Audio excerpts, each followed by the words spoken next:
What follows is a terrifying journey into the world of magic, mystery. Welcome to Coming Attractions.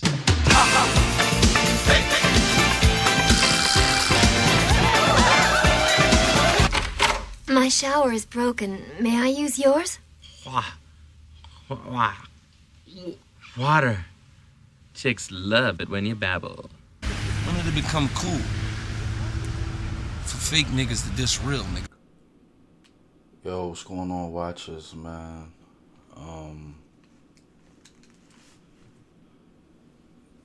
Yo, it's you know what it is, man. C-Dot with shit, and C-Dot the critic, and yo, I was playing. Obviously, you know, I'm gonna put something in the front of this, but I was playing DJ Eastwood, man. You wanna run it back channel, and I was playing this stream. You know, he's talking about Ben Simmons, and like I've been meaning to do a video on this situation for a while, and as I followed DJ Eastwood and his podcast like for a while now, probably since the Brett Brown shit, you know, because you know I felt the same way. You know, a lot of people didn't feel.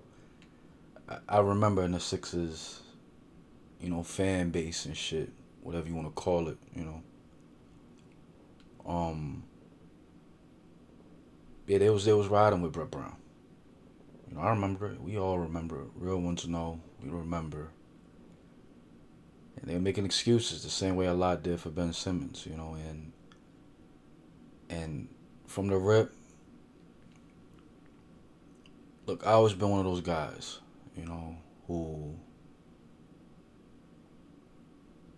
kind of knew that Ben Simmons, you know, his motor wasn't there. You know, like I saw that LSU. You know, most of us who really into basketball, we've been watching him since he was in high school, you know, at the tail end, you know, but really mainly at LSU, you know. And you saw it there, the motor wasn't there. I remember talking to my sister about it. Like, he had the motor-wise, he reminded me of Andrew Wiggins. I remember it. I saw the same thing in him when he was at Kansas. Like, and you know, like, so it's like when you've played it, like, and it's funny, like when you've played it, and like I said, I'm not one of those people who look. You don't gotta play that on NBA level, MVP level. You know, that's just stupid. You know. But when you played some type of organized ball, you see it different. You understand it different. Yeah, I mean, like, because you've been running plays, or you've had, you know, whether you played at a high AAU level. I played at a high AAU level. Been playing, you know, organized ball since 7. Doesn't mean you make it. I ain't make it to know, you know, you don't, it's just you understand the game because you've been coached a certain way. You've actually been coached for real. Not just been playing amongst your boys and shit. Not saying nothing wrong with that. That's how we all grew up, you know. We all grew up like that. But, like, I knew emotion and flex, and I knew these plays at 7, you know. So, like I say, you understand it at a different level, right? There's some type of organized ball. And that's with any sport, you know. But, like I said, and I kind of sensed that in early on, and with other people, you know, like I said, like I brought up DJ Eastwood, you know, when he said he played some type of organized, yeah, I get it, you know, that's why I understand why he's, you know, we see certain things other people not saying, and like I said, everybody, you know, I know there's some fault in some of it, but it's just a fact with it. If you know how certain offenses are run, a defense is supposed to be run, some of the things people saying, like, the fans, they just, you could tell they never even, you know, even seen the gym. So it's like, but the Ben Simmons Syndrome, like, that's the main point to me, you know. You know, we'll get back, like I said, into other things later, but the Ben Simmons Syndrome, like just going into it is just like, look, I have a cousin, and I'll just put it like this: I have someone who's highly recruited, highly talented out of high school in basketball. All the physical gifts, 6'6", 6'5", like, yo, you know, build, like, new handles, can shoot, can do it all, pass. For some reason, when he got to college, his freshman year, that was the natural progression. He shot sometimes. He's a freshman, like, it's not like he was a 5 recruiter, but he was a good recruit. I say 3-4 star. You know what I mean? And after the freshman year, he transferred somewhere, and after he transferred, he just never wanted to shoot again. He'll pass, he'll make the play for somebody, he'll drive and then kick it. It was the Ben Simmons Syndrome. It's really the fear. It is a psychological thing. It's just a fact. I know Eastwood on his shit, like I said, piggybacking on his topic. I cut his stream. I'll hit it later, but that is what it is. It is the Ben Simmons Syndrome it is psychological. I know this firsthand from, like I said, my cousin. Like, it's something where they do not want to. They've been damaged. They've been straight. Like, their confidence is shot for whatever reason. The spotlight, it hit them different. They can't, they don't want to mess up, And that's what it is with Ben Simmons. All the gifts. The shot is on point, actually, If Ben Simmons had any type of dog in him offensively, had any type of confidence offensively, he'd be, no joke, we'd be talking about him, about if he's one of the best top 5, if he's in top 5 best power forwards ever. Because that's his real position, We want to keep saying the point guard shit, He's not a point guard. If he was for real, if he had any type of balls offensively. We know he's a defensive monster. It's not about that. If he had any type of balls offensively, man, Ben Simmons. Any type. Just drive it. He didn't have to shoot. If he was like Westbrook with it. Westbrook's mentality. And Ben Simmons.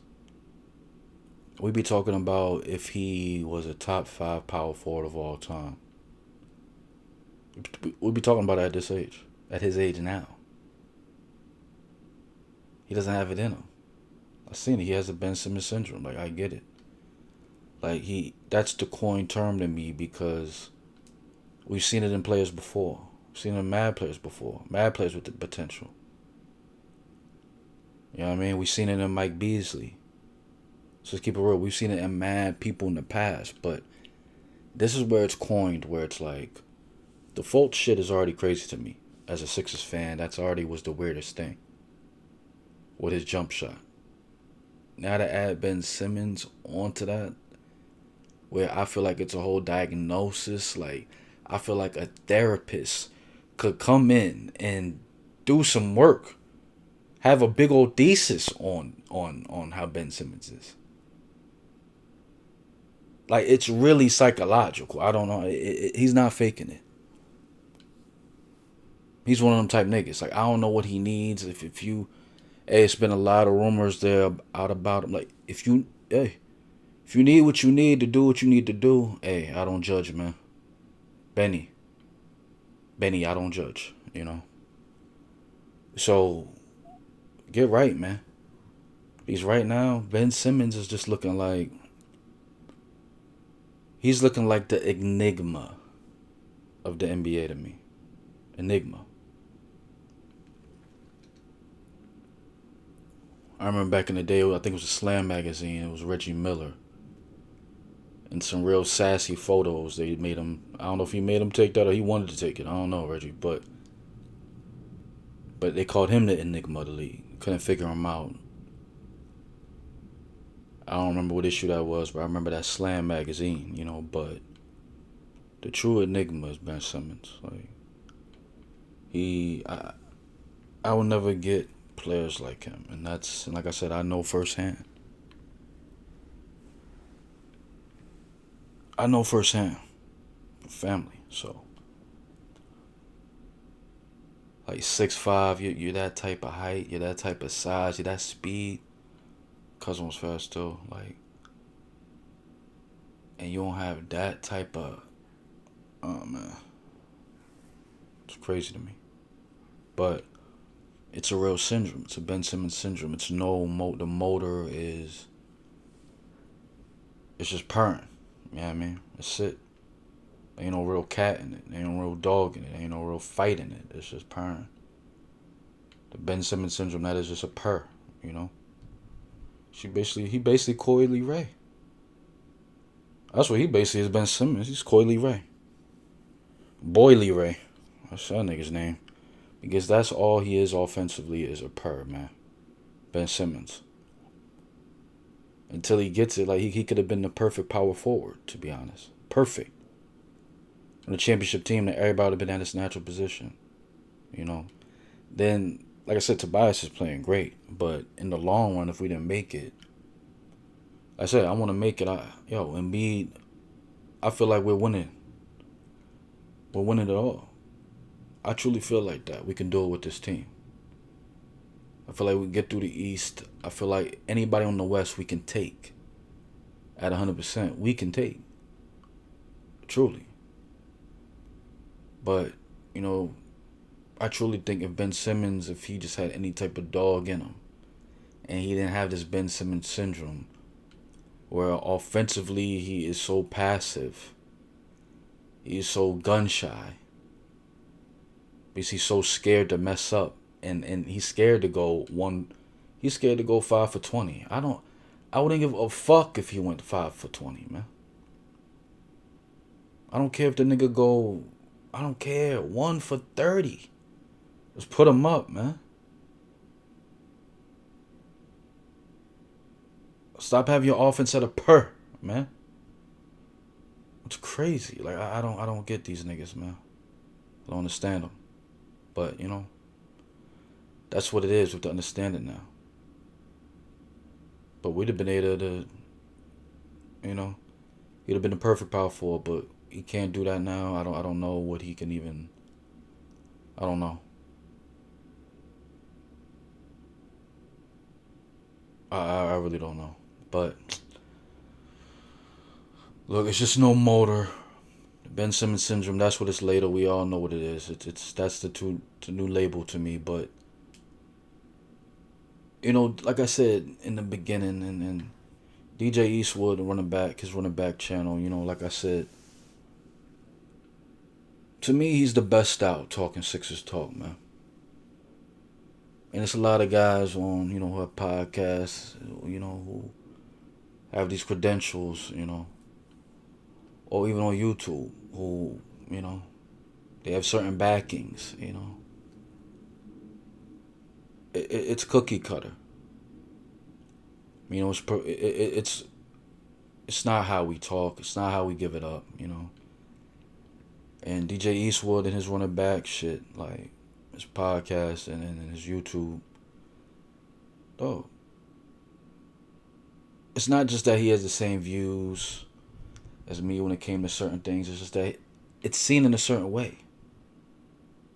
It's seen as, okay, understanding that the Sixers, it's not about the players, it's about the team. It's about what's best for the team. It's not a sprint, it's a marathon with basketball. You see what I'm saying? Like, you can break it up into 10 games each. Everything needs to be worked on. Chemistry, like how people play together, like all these things matter at the end of it. Some people gloss over that and they just go stats wise, or they go analytics and that's it, and how people no. You have to look at it from the inside out, you know. You have to look at everything involving basketball. And that was to my point about at any level. If you play basketball at any level, you understand how to infrastructure works. You know how to win games or lose games, or chemistry. Sometimes when coaching matters, like because of we've been through it all growing up. If you've been playing it for a long time, I'm playing it since 7. Some been playing it earlier. Some been playing it later. But if you played some type of organized ball, you understand how things should be looked at. So it's like I said, even the take on Thibault. Like, it's other YouTubers out there who do sixes, like, and that's cool. That's their take on it. But they gave up Thibault and Shake Milton, Maxey, and someone else for Lonzo Ball and Hart. So you'd have given the whole bench for Lonzo Ball and Hart. Like, I some of those YouTube people out there saying that. I forgot what is, but I just remember that. Like, what? That doesn't even make. Look, that doesn't make sense, right? You're not giving up the whole bench for them too, and then and Danny Green.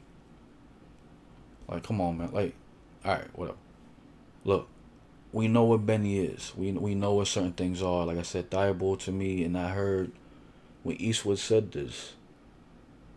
Look, everyone knows when it comes to Thibault as a rookie. When I saw him play, I was like, yo.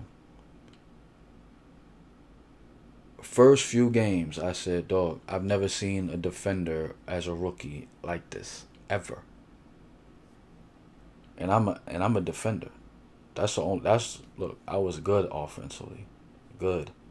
I was elite defensively. That's the only reason why I made 8 teams in AAU or shit like that. Only reason. I'll keep it real. But I never seen nobody. I'm a big Tony Allen fan. I'm a big, I never seen no rookie like that. And I remember the Raja Bell run we had, 01. Second year guy. Thibault, I still feel like Thibault should be starting. I said that last year when he was a rookie with the Brett Brown era. He should have been starting then. Get his shots up. At least he's not scared to shoot. That's my thing. And Ben Simmons had Thibault's mentality. He'd be a way better player. Way better. Elite. And Thibault don't even got a super aggressive personality. But he knows he needs to take the shots. And he's doing it at least. To be a 3-and-D player. At least he's doing that. Which he needs to do even more. Like I said, when Eastwood made the Kawhi comparison, I've been saying that. I agree. Kawhi was like that in college. He was not a great shooter at all. I remember. There's no way people knew that Kawhi would be this. I'm sorry. Unless you're a San Diego State fan. That's it. Those Spurs coaches and his team, they worked with him. So we need our coaches to work with Thibault. He could be a star player on both sides of the ball. I'm telling you. He could be that. The potential's there. Not many people were saying that early. They weren't. Right? Look, because he knew what defense was and like I said, I feel like he played in an organized something where he sees, like he's explained on his podcast and on his YouTube shit, if you watch, running back and all them, like, it's not just about stats, not just about empty buckets, it's really about how people are playing on the court for real. The chemistry, what things need to be done, how much you're taking away from the court in the field. Like, Thibault eats up, like, his man-on-man game, like, his zone game, like, his awareness is insane. Defensively. Insane. Elite. It's just a rookie, man. He's still even antsy doing that. People saying, put him on a, trade him, bench him, do this just because he can't shoot. Like, no, see, he's the guy who's supposed to be like that. Not Ben Simmons, the number one pick. You know what I mean? He's not supposed to be a Thibault. He's supposed to be everything, man. You can't afford to be it. Not as a number one pick. That's a milestone. That's next level, man. So it's like, look, he was calling it early. A lot of people were just dick riding, and they were just playing the game. That's just what it was. Eastwood, I respect you, man. Like I said early on, saying what is real ego shit. 80-20, 80-20. I fuck with his takes, 80-20. It's not 100%, but Sixers shit, hey, man. 99. I don't really, like I said, I critique the critic, man. But talking Sixers talk, I know it's a lot of guys out there, man. And subscribe to a lot of y'all niggas, man. Hear a lot of y'all niggas, some of you guys a little too cookie cutter for me. Some of you guys have a little too much fake, angry shit where it's not really, it's not really that. The takes be trash. It's like I say, Eastwood is, keeping it real, man. The best intro too. You know what I mean? So watchers, man, tell me what you think, man. For real, you can like and all that shit, but really tell me what you think in the comments. That's what I always really care about. Ben Simmons Syndrome, what you think about it? Is that what we should really call it when it comes to having no motor? To really having no real drive to be great, to be, just not give a fuck, really. Have a 5'5" nigga on him, let me stop 5'5", but a 6 foot nigga on him, he's 6'10", and could be a baby Braun, and he just wants to be, a big Thibault,